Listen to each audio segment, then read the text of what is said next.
दोस्तों ये साइड हो गई है नीचे से कंप्लीट और नीचे हमने लगाया है एमसीबी बॉक्स 3 फेज़ वाला। तो अब हम आपको बताएंगे 3 फेज़ एमसीबी बॉक्स के अंदर क्या क्या वायर हैं।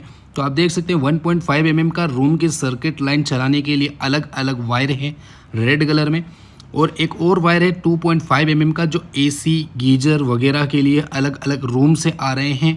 ये भी 2.5 mm का है, 4 mm का भी लगा सकते हैं।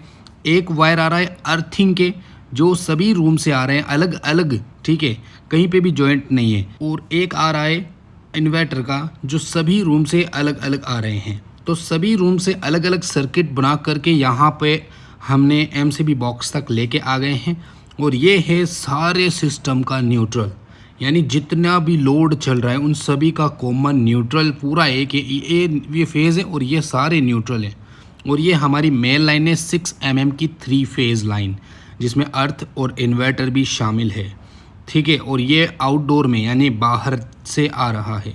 और ये पूरे घर का न्यूट्रल और ये पूरे घर के फेज़ हैं। ओके, चलो इसकी फिटिंग किस तरह से मैं करता हूँ, कैसे करता हूँ, ये डिटेल में बताता हूँ मैं आपको। तो चलो मैं आपको पहले दिखा देता हूँ कि ये वायर आ कहाँ से रहे हैं और कैसे आते हैं। जैसे कि आप देख सकते हैं यहाँ पे न्यूट्रल और फेज़ रेड ब्लैक है और एक वाइट और ग्रीन अर्थिंग और इन्वर्टर है।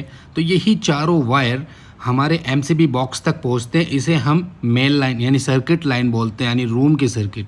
और ये वाला मेन लाइन है जो कि 3 फेज़ लाइन है, वो सीधा हमारा इस स्विच बोर्ड में आया है और यहाँ से सीधा आउटडोर चला जाएगा और यहाँ से सीधा बाहर जो मीटर है हमारा वहाँ तक पहुँच जाएगा। ओके, तो अब मैं आपको कंप्लीट डिटेल में बताता हूँ, हालांकि कम टाइम लूँगा आपका और आप सीख जाएंगे कि आखिर ये वायरिंग कैसे होती है। तो आप देख सकते हैं ये पूरी साइट है और साइट हमने कंप्लीट कर दी है। और यहाँ पे कितने रूम है भाई साहब, एक यहाँ पर ये वाला रूम है, ठीक है। एक रूम है जिसमें एसी गीजर और रूम की लाइटिंग वगैरह की सर्किट है हमारी एमसीबी बॉक्स तक।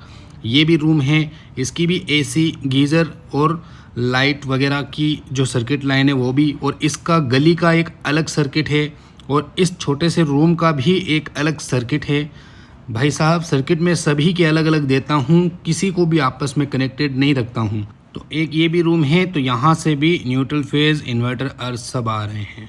चलो मैं एमसीबी बॉक्स दिखाता हूँ। तो आप देख सकते हैं मैंने एमसीबी के अंदर सभी रेड कलर के वायर कनेक्ट कर लिए हैं, यानी कि जितने भी रूम की एसियाँ हैं, जितने भी रूम के लाइट बल्ब फैन वाले सर्किट हैं, वह सभी की अलग अलग एमसीबी को सेटअप कर दिया है। ओके, आपके आंखों के सामने आप देख रहे हैं। भाई अब क्या करना है, आगे का प्रोसेस बताते हैं। बिल्कुल सिंपल है 3 फेज़ एमसीबी बॉक्स को फिटिंग करना।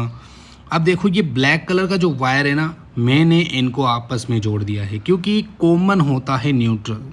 और मैंने इसको 2 डिवाइड भी किया है, 1.5 mm के अलग डिवाइड है और 2.5 mm का अलग डिवाइड है।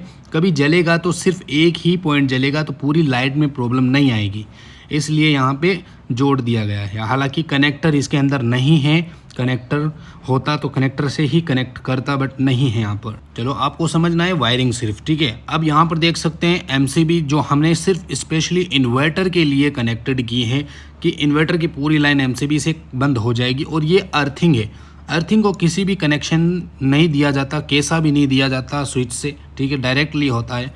और अब हम 3 फेज़ का आइसोलेटर भी फिटिंग करेंगे और 3 फेज़ के अंदर इन सभी लाइनों को बांटेंगे। तो चलिए देखते हैं। तो आप देख सकते हैं पहले हम टेस्ट करते हैं कि भाई एसी की लाइन कौन सी है, रूम की लाइन कौन सी है, इसको पता कर लीजिए। उस हिसाब से 3 फेज़ की लाइन बटेगी। जैसे कि मान लो कमरे में 3 एसियाँ हैं, मतलब 3 रूम में 3 एसियाँ हैं, तो तीनों को अलग अलग फेज़ में बांटना है, ना कि एक सिंगल में, ठीक है। अगर 4 एसियाँ हैं तो 2 फेज़ के अंदर 2-2 एसियों को बांटना है।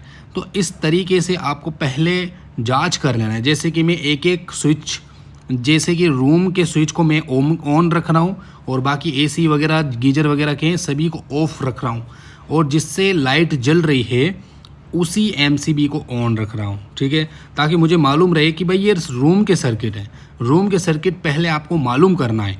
और याद रहे रूम के जितने भी सर्किट होते हैं उनको 3 फेज़ में कभी कनेक्ट ना करें। रूम के जितने भी सर्किट होते हैं जैसे लाइट बल्ब फैन वगैरह ये होते हैं ना, उन सभी को सिंगल फेज़ से कनेक्ट करें।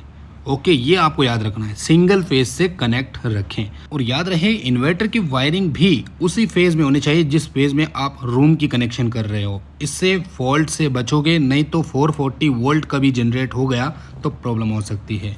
चलो देख सकते हैं, हम फॉल्ट चेक करने वाले हैं।